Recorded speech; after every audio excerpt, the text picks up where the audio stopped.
My new book is called Steve McCurry Untold, the story behind the pictures.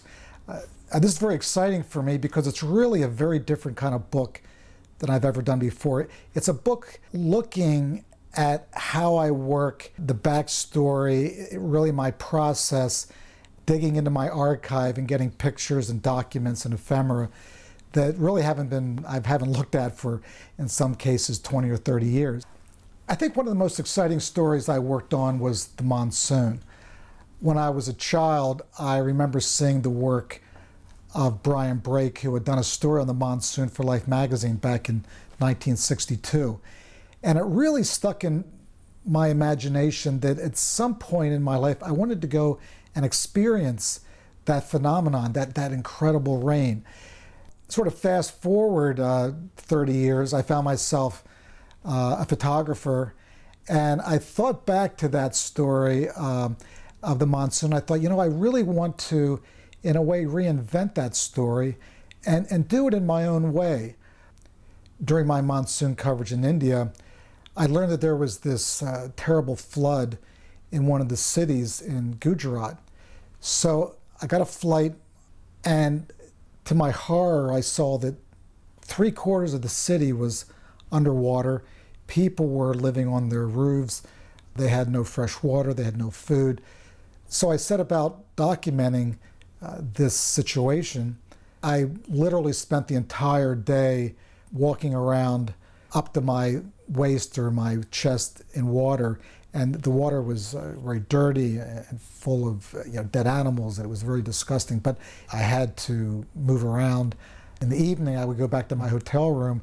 My feet would be shriveled up from being wet all day, and I would carefully disinfect myself and then try and get something to eat and get up the next morning and start over again.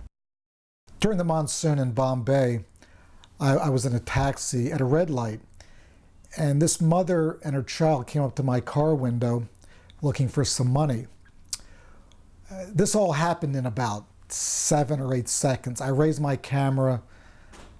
I quickly took 2 frames. I brought my camera down.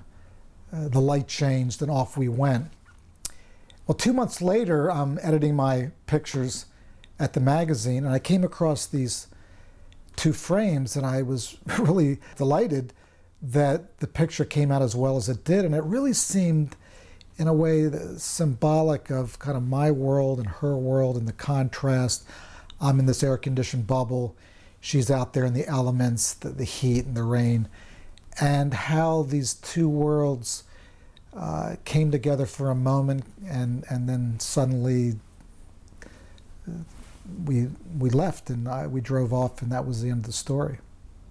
This is a very exciting project for me because it's really for the first time I'm getting into the backstory, telling the stories about how the pictures were made, how they were published. We have tear sheets and magazine spreads and newspaper spreads on how these were actually ended up being used in publication. Really is a kind of comprehensive look at my career and really how I put these stories together. I'm very proud of what we've accomplished, and I'm hoping that the book gets a great response.